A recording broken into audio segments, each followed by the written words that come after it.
والإسلام ديني ومحمدا رسول الله ويقيني أدنو إليك ساجدا بجبيني اقبل صلاتي وللصلاة.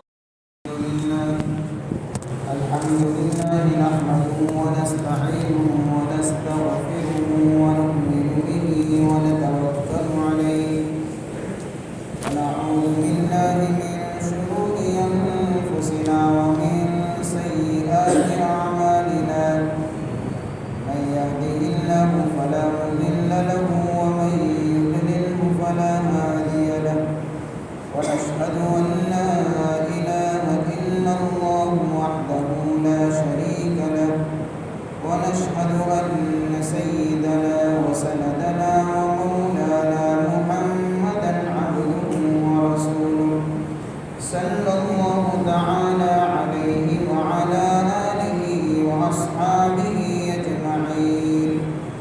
أما بعد فأعوذ بالله من الشيطان الرجيم. بسم الله الرحمن الرحيم. والعاديات ضبحا فالموريات قدحا فالمغيرات صبحا فأثرن به نقعا فوسطن به جمعا إن الإنسان لربه لكنود وإنه على ذلك لشهيد وإنه لحب الخير لشديد أفلا يعلم إذا بعثر ما في القبور وحصل ما في الصدور إن ربهم بهم يومئذ لخبير. صدق الله مولانا العظيم.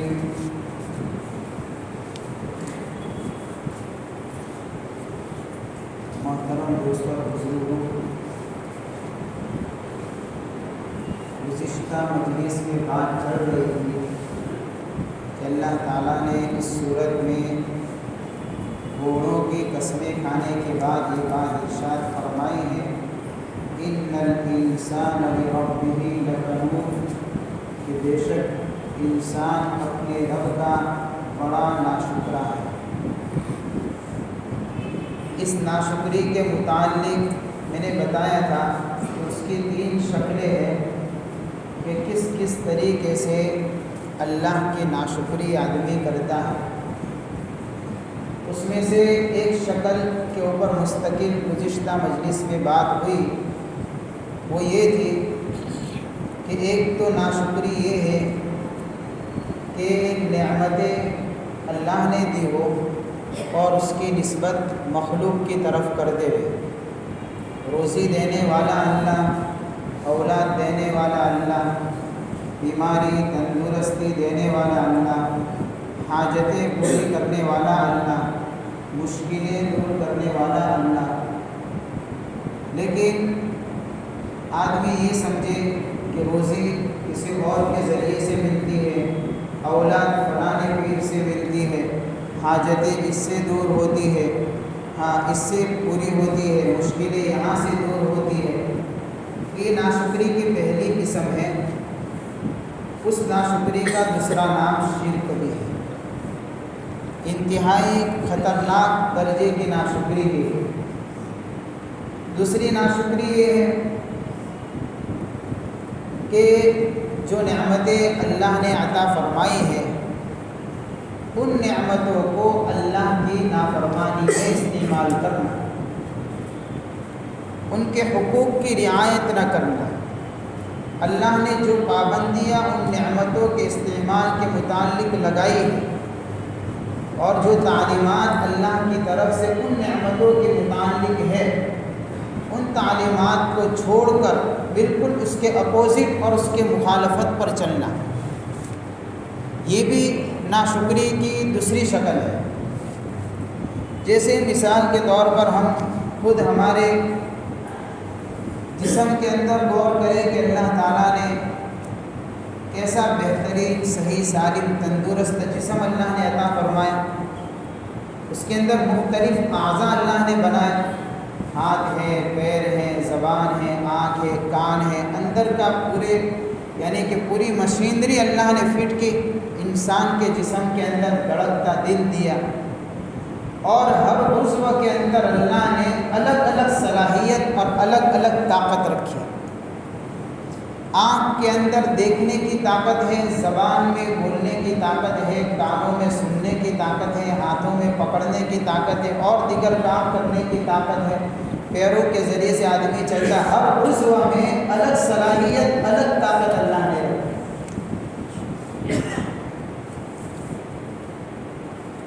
اب ظاہر سی بات ہے، انسان تھوڑی دیر کے لیے غور کرے کہ کتنا بڑا احسان ہے، یہ ساری صلاحیتوں کا مالک اللہ نے اس کو بنایا، وہ مفت میں دیا، اس کا چارج نہیں لگایا۔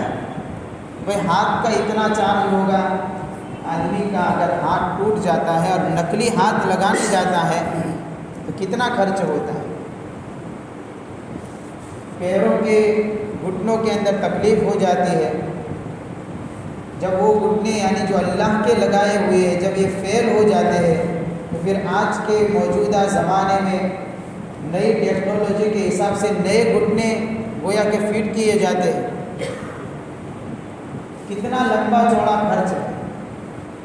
ہماری نسبتی والدہ ہیں، ان کو گھٹنوں کی تکلیف ہے، ڈاکٹر نے آپریشن کا بولا، خرچ کتنا ہے کہ خرچ لمبا چوڑا ہے، 3-3.5 لاکھ کے قریب خرچ ہے۔ اب اتنا زیادہ خرچہ کس میں؟ ان گھٹنوں کے اندر جو اللہ کی طرف سے لگائے ہوئے اس کے جیسے نہیں، اس کے جیسے نہیں، اس کے اوپر بھی جب تک چلے گا تب تک آدمی چلے گا، ورنہ اس کے اوپر کیا گارنٹی۔ اب ہم اندازہ لگائے کہ جو گھٹنے اللہ نے فٹ کیے ہیں اس کے اوپر کتنا بڑا ہے، اللہ کا کتنا بڑا حق احسان ہے۔ ایسے ہر عضو کو دیکھو، اس لیے اللہ تعالیٰ نے بطور احسان کے ذکر فرمایا قرآن پاک کے اندر، أَلَمْ نَجْعَلْ لَهُ عَيْنَيْنِ وَلِسَانًا وَشَفَتَيْنِ وَهَدَيْنَاهُ النَّجْدَيْنِ، کیا ہم نے انسان کے لیے دو آنکھیں نہیں بنائی؟ اللہ فرماتے احسان ہے کہ ہم نے اس کو دو آنکھیں نہیں دی جس سے دیکھتا ہے۔ وَلِسَانًا وَشَفَتَيْنِ، زبان عطا فرمائے، ہونٹ عطا فرمائے، مختلف اعضاء اللہ نے عطا فرمائے۔ یعنی یہ ذکر فرمانے کے بعد اللہ یہ فرمانا چاہتے ہیں کہ ان اعضاء کو اللہ کی اطاعت اور فرما برداری میں استعمال کرنا چاہیے، یہ اصل اس کا شکریہ ہے۔ لیکن آج ہم دیکھیں کہ کیا ہو گیا کہ ہماری ان اعضاء کی صلاحیت رب کی نافرمانی میں بھی استعمال ہوتی ہے، اور اسی کو کہیں گے بغاوت۔ بغاوت اسی کا نام ہے۔ ایک آدمی نے ہم کو گاڑی دی اور یوں کہا کہ بھئی یہ گاڑی میں تم کو اس لیے دے رہا ہوں کہ بھئی تم اپنی نوکری کے اوپر یا اپنے کام کاج کے اوپر یا اپنے آفس کے اوپر وقت کے اوپر پہنچ سکو، لہذا تم یہ گاڑی جو ہے اپنی ضرورت میں استعمال کرو اور ٹائم کی پابندی کرو، اور دوسری ضروریات میں بھی استعمال کر سکتے ہو، لیکن شرط یہ ہے کہ فلاں ایسے کاموں کے اندر استعمال مت کرنا، اس نے کچھ پابندی لگا، میرے اپوزٹ میں استعمال مت کرنا، اس نے پابندی لگا۔ اب اس نے تو احسان کیا گاڑی دے کر تاکہ ہماری ضرورتیں پوری ہو، آدمی وقت کے اوپر جا سکے اپنے کام کاج کے اوپر۔ اب جس کو گاڑی دی اس نے کیا کیا کہ اس نے گاڑی کا استعمال اس کے دینے والے نے جو بتایا تھا اس کے حقوق کے اپوزٹ میں چلنا ہے۔ جہاں استعمال کرنے کے لیے اس کو منع کیا تھا ایسی جگہوں پر استعمال کرتا ہے، اس کی مخالفت پر استعمال کر رہا ہے۔ اب یہ احسان کرنے والے کے خلاف بغاوت ہے، یہ اس کی نافرمانی ہے، یہ اس کے اپوزٹ میں چلنا ہے۔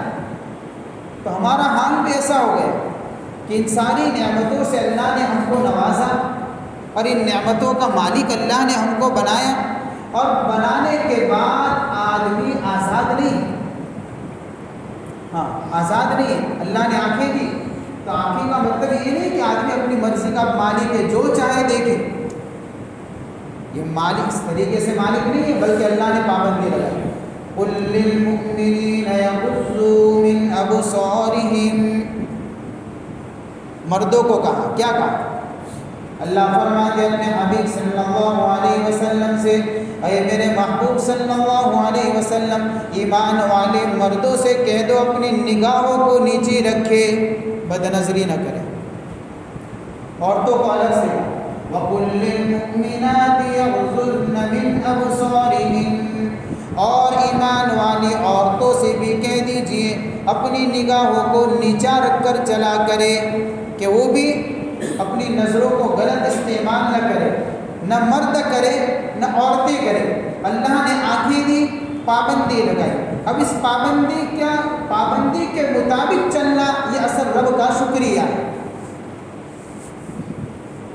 اور اللہ کی بتائے ہوئے حدود کے اندر رہتے ہوئے آنکھوں کا استعمال کرنا یہ اللہ کا شکریہ ہے. اس نعمت کا حق ادا کرنا کہیں گے. کیا ہے؟ کیوں دی آنکھیں؟ ظاہر سی بات ہے، جس کے پاس آنکھیں نہ ہو، ذرا اس آدمی کو پوچھو کہ بھئی تیرے نزدیک آنکھ کی قیمت کتنی بڑی ہے. وہ تو وہی آدمی جانتا ہے جس کے پاس یہ چیز نہیں ہے. اس کے کتنے کام کاج رکے ہوئے ہیں. آنکھوں کے ذریعے سے آدمی خدا کی قدرت کے نظارے کر سکتا ہے، اللہ کو پہچان سکتا ہے. یہ اللہ کی اطاعت ہے کہ وہ اللہ کی قدرت کے مناظر کو دیکھے گا، رب کو پہچانے گا.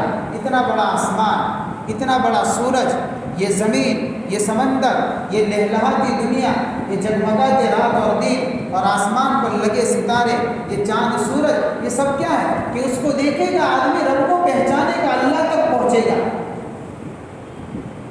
اس لیے دی آنکھیں. اور کیوں دی؟ اللہ کے نبی نے فرمایا، حضور پاک صلی اللہ علیہ وسلم نے ارشاد فرمایا، جو بندہ قرآن کو زبانی پڑھے گا، یعنی منہ پر پڑھے گا، قرآن دیکھے بغیر، اللہ اس کو 1000 درجہ ثواب عطا فرمائیں گے. اور جو آدمی قرآن کو دیکھ کر پڑھے گا، اللہ 2000 درجہ ثواب عطا فرمائیں گے.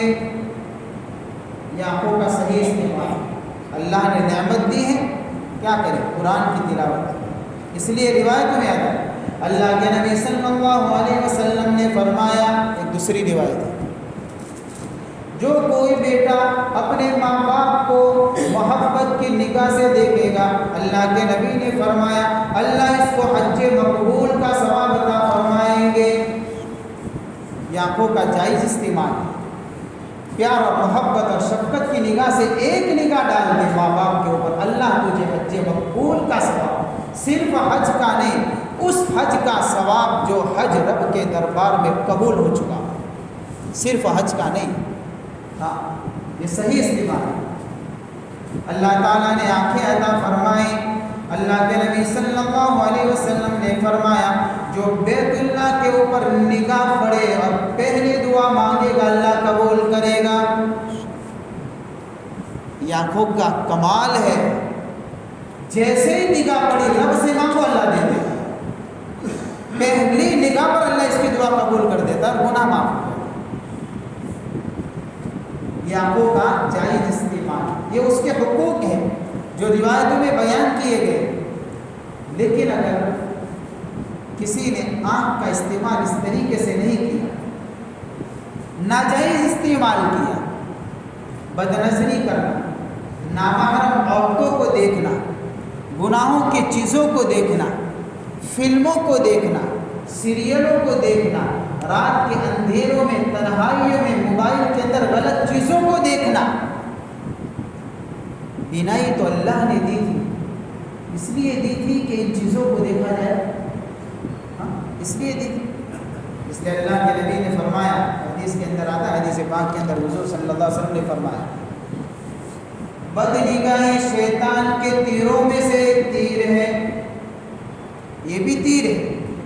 ایک تیر تو وہ ہوتا ہے، کمان ہوتی ہے، پھر تیر ہوتا ہے، شکاری کھینچتا ہے، پھر چلاتا ہے تو جانور یا شکار زخمی ہو جاتا ہے، انسان پر چلاتا ہے تو انسان مر جاتا ہے. ایک تیر کون سا ہے؟ ایک تیر وہ ہے جو صرف نگاہ اٹھے کہ چلے گا، نظر نہیں آئے گا. بدنگاہی نظر آتی ہے کسی کو کہ بھئی کون بدنگاہی کرتا ہے؟ یہ تو جو کر رہا ہے اسی کو پتا ہے نا، رب جانتا ہے۔ شکاری کے تیر سے شکار زخمی ہوتا ہے، اس کی جان خطرے میں پڑ جاتی ہے۔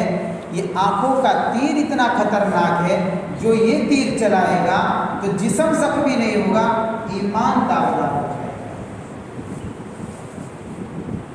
اس کے اندر کی ایمانی کیفیت زخمی ہو جائے گی، اس کا ایمان ڈاؤن ہو جائے گا۔ یہ ایسے تو اس تیر سے زیادہ خطرناک زہریلا تیر یہی وہ تیر ہے، شیطانی تیر، یہ شیطانی حربہ ہے۔ یہ اس طریقے سے آدمی کو، اس لیے اللہ کے نبی نے فرمایا جو بدنگاہی کرے گا تو وہ آنکھ کا زینہ ہے۔ ایک زینہ تو مشہور ہے کہ آدمی غلط کام کرنے لگ جائے، ایک زینہ تو وہ ہے، لیکن دوسرے اعضاء سے بھی زینہ ہوتا ہے۔ آنکھوں کا زینہ کیا ہے؟ کہ آنکھوں کا زینہ اس طریقے سے گناہوں کو دیکھنا، یہ آنکھوں کا زینہ ہے۔ نامحرم عورتوں کو دیکھنا یہ آنکھوں کا زینہ ہے، یہ بہت بڑا جرم ہے۔ ہاں، اس لیے حدیث پاک کے اندر آتا ہے، اللہ کے نبی صلی اللہ علیہ وسلم نے فرمایا کہ جس نے بد نظری سے اپنے آپ کو روکا، یعنی بدنگاہی نہیں کی، کیوں نہیں کی؟ اللہ کے ڈر اور خوف سے نہیں کی۔ جو آدمی بدنگاہی سے بچے، کیوں بچے؟ اس لیے کہ اللہ دیکھ رہا ہے، اس دل کے اندر تقویٰ ہے، پرہیزگاری ہے۔ اس لیے نہیں کہ بھئی آدمی دیکھے گا تو وہ سوچتا ہے کہ بھئی بدنگاہی کروں گا تو لوگ مجھے کہیں گے کہ یوں تو بڑا بزرگ بنا پھرتا ہے، یہاں پر عورتوں کو دیکھ رہا ہے، تو لوگوں کے ڈر سے بچے نہیں۔ قید ہے حدیث کے اندر، رب کے ڈر سے بچے۔ اس لیے کہ بہت سی مرتبہ آدمی بدنگاہی سے بچتا ہے، کیوں؟ لوگوں کے ڈر سے۔ لوگ کیا کہیں گے، یہ کیا کہے گا، فلانا کیا کہے گا، پتہ نہیں میرے بارے میں لوگ کیا کیا گمان قائم کریں گے، تو لوگوں کے ڈر سے نہیں۔ ہاں، حدیث کے اندر کہہ رہا ہے من خوف اللہ، اللہ کے ڈر سے بدنگاہی سے بچے، بہت بڑا انعام ہے۔ کیا انعام؟ حضور پاک صلی اللہ علیہ وسلم نے فرمایا اللہ اس کے دل کے اندر وہ ایمانی کیفیت عطا فرمائیں گے، وہ ایمان کی مٹھاس کو محسوس کرے گا کہ ایمان بھی میٹھی چیز ہے۔ ایک تو میٹھی چیزیں ہم کھایا کرتے ہیں، اس کی لذت زبانوں کے ذریعے سے پتہ چلتی ہے، اس کا ٹیسٹ، اس کا ذائقہ زبانوں کے ذریعے سے پتہ چلتا ہے۔ اللہ کے نبی صلی اللہ علیہ وسلم نے فرمایا ایمان تو ان سب سے زیادہ میٹھا ہے، جو گناہوں سے بچے گا، جو بد نظری سے بچے گا، رب کے ڈر سے بچے گا، اللہ دل کے اندر وہ ایمانی نور عطا فرمائیں گے کہ دل کے اندر ایمان کی مٹھاس کو محسوس کرے گا کہ کتنا لذیذ ایمان ہے۔ وہ دل بتائے گا کہ تجھے کتنی بڑی میٹھی چیز اللہ نے عطا فرمائی ہے، یہ دل تو یہ آنکھوں کا ناجائز استعمال ہے، اس سے بچے۔ زبان کی مثال لینے میں صرف ایک دو مثالیں دے رہا ہوں۔ زبان کی مثال کہ زبان اللہ نے کیوں دی؟ اس کے ذریعے سے رب کا کلام پڑھا جائے، اللہ کا ذکر کیا جائے، اللہ کے بول بولے جائے، نبی پر درود پڑھا جائے اور اس طریقے سے استغفار کیا جائے، اور پتہ نہیں مختلف طریقے سے اللہ کا ذکر اب بندہ زبان کے اوپر جاری رکھے، دین کی دعوت دے، کسی کو اللہ کی طرف بلائے، کسی کو نماز کے متعلق نصیحت کرے، اس کو مسجد کے اندر آنے کا عادی بنائے، اس کو نماز کا پیغام سنائے، نبی کی سیرت سنائے، نبی کی سنتوں کی دعوت دے۔ زبان کیوں دی؟ یہ اس لیے دی ہے زبان، اس لیے اللہ کے نبی صلی اللہ علیہ وسلم نے فرمایا جو زبان سے سچ بولے گا یہ سچائی اس کے لیے دوسری نیکیوں کا راستہ کھولے گی۔ زبان کی تاثیر یہ، سچ بولے گا تو کیا ملے گا کہ اس سچائی کے ذریعے سے دوسری نیکیوں کے راہیں کھلے گی۔ اب یہ سچائی اس کو نیکی کے راستے پر چلائے گی، کب تک چلائے گی؟ اب یہ نیکی کا راستہ تو چلتے چلتے چلتے چلتے وہاں تک پہنچے گا رب کے دربار میں کہ اللہ اس کے متعلق لکھیں گے یہ صدیق ہے، اور کہاں تک پہنچے گا کہ رب کے دربار میں اس کو صدیق کہہ کر تو پکارا جائے گا، اللہ اس کو جنت میں پہنچائے گا۔ یہ کس کا کمال ہے؟ یہ رب نے جو نعمت دی ہے زبان، یہی زبان کا کمال ہے. کتنا بڑا کمال ہے. اگر کوئی 70 80 90 100 سال کا بوڑھا کفر کی حالت میں جس نے کافرانہ اور مشرکانہ زندگی گزاری ہو، جس نے باطل بتوں کے سامنے جھک کر اپنے آپ کو اپنی زندگی کو کھپایا ہو، اگر دل سے موت سے پہلے ایک مرتبہ سچے دل سے اسی زبان سے کلمہ پڑھتا ہے، حدیث پاک کے اندر آتا ہے اللہ اس کی پوری زندگی کے کفر کو معاف فرماتا ہے. پورا کفر اللہ معاف فرمائے گا، زندگی بھر کا شرک معاف ہو جائے گا. شرط ہے کہ زبان سے دل کے یقین کے ساتھ میں ایک مرتبہ ایک بول دے اللہ کا، اللہ معاف فرمائے. یہ زبان کا صحیح استعمال ہے. اس کا اپوزٹ استعمال اللہ کے نبی صلی اللہ علیہ وسلم نے فرمایا جو بندہ زبان کے ذریعے سے جھوٹ بولتا ہے، اللہ کے نبی نے فرمایا کیا ہوتا ہے؟ اس جھوٹ کی وجہ سے زبان سے بدبو نکلتی ہے. جیسے ظاہری گندگیوں کے اندر بدبویں ہوا کرتی ہیں، اس طریقے سے گناہوں میں بھی بدبو ہے. اللہ کے نبی صلی اللہ علیہ وسلم نے فرمایا اس جھوٹ کی وجہ سے زبان سے ایک بدبو نکلتی ہے، پھر کیا ہوتا ہے؟ اللہ اس کے پاس سے رحمت کے فرشتوں کو کئی میل تک دور کر دیتا ہے. وہ فرشتے پاکیزہ مخلوق ہیں، وہ بدبو والی جگہوں کے اوپر نہیں رہا کرتے. جب کوئی زبان سے جھوٹ بولتا ہے تو اس کی بدبو اتنی خطرناک ہوتی ہے کہ فرشتے بھاگ جاتے ہیں. اس لیے اللہ کے نبی نے فرمایا ایاکم والکذب، جھوٹ سے بچو، غیبت سے بچو، تہمت لگانے سے بچو، چغلی کرنے سے بچو. یہ سارے کے سارے زبان کے نیگیٹو استعمال ہیں، یہ زبان کا غلط استعمال ہے. اللہ کے نبی نے فرمایا لا يدخل الجنة قطات، وہ آدمی جنت میں داخل نہیں ہوگا جو چغل خور ہوگا، اس کے لیے جنت کا دروازہ نہیں ہے.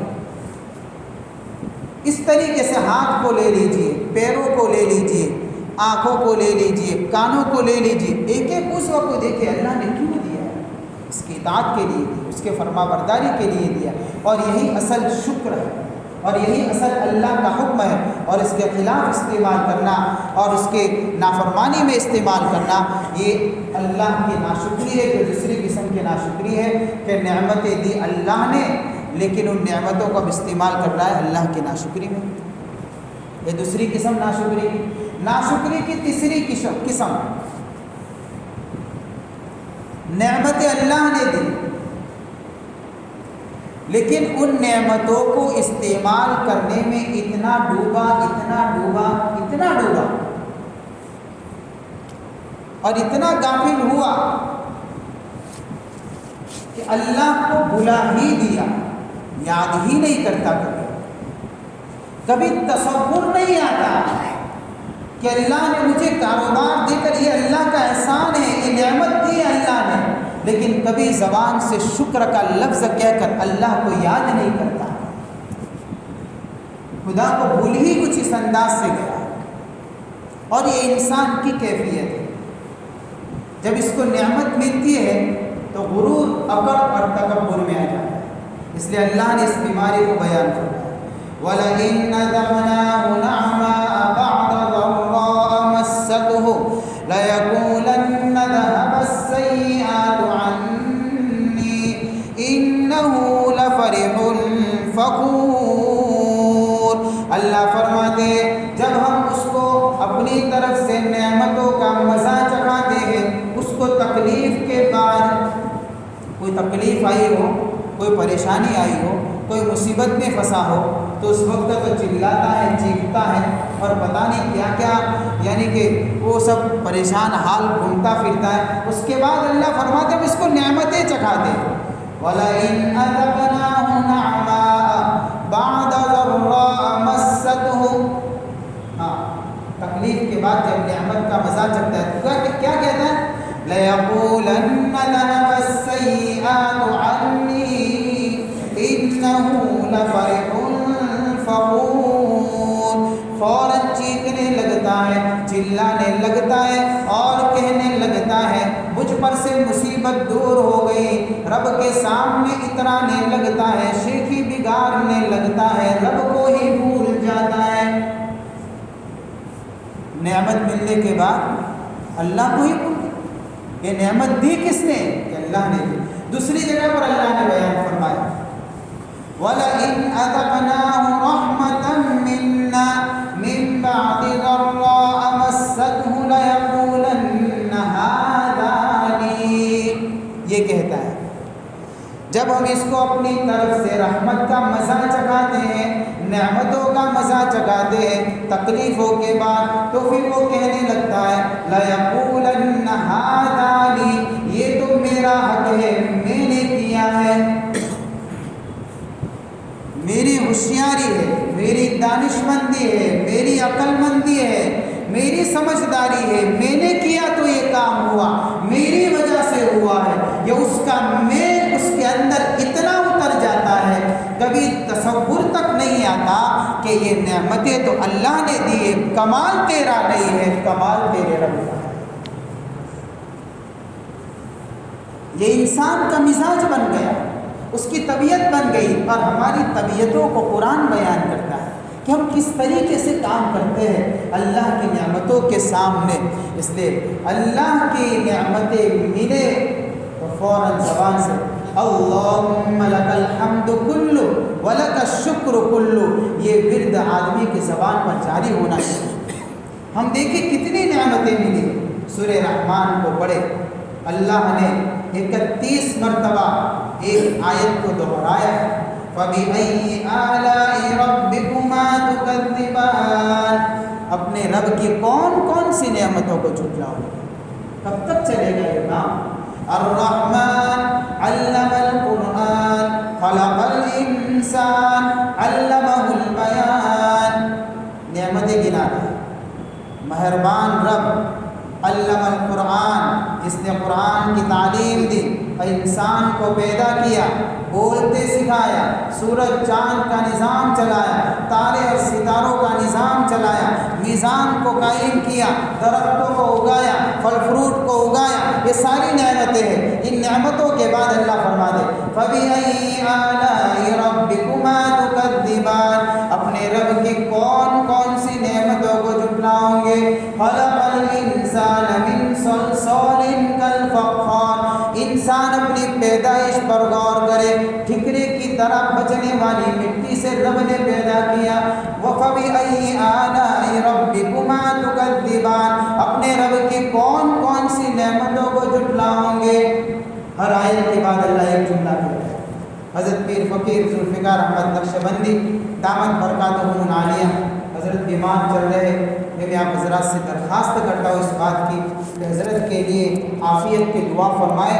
ابھی امت کے اوپر بہت بڑا تحفہ ہے، بہت بڑا تحفہ ہے، عجیب و غریب اللہ نے ولایت کے مقام پر پہنچایا ہے، اور عجیب اللہ نے زبان کے اندر تاثر بھی، ہزاروں لوگوں نے ان کے ہاتھ پر ایمان قبول کیا ہے۔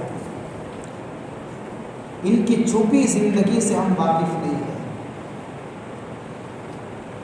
اللہ سے دعا فرمائے کہ اللہ تعالیٰ ایسے نیک لوگوں کو امت کے لیے دنیا میں ہمارے لیے باقی، امت کی اصلاح ہوتی ہے، فتنوں سے حفاظت ہوتی ہے ان بزرگوں کے ذریعے سے۔ ان کا بیان سن رہا تھا، بڑی عجیب بات ہے جو تفسیروں میں تلاش کرنے سے نہیں ملتی، ان بزرگوں کے مجلسوں میں ملا کرتی ہے۔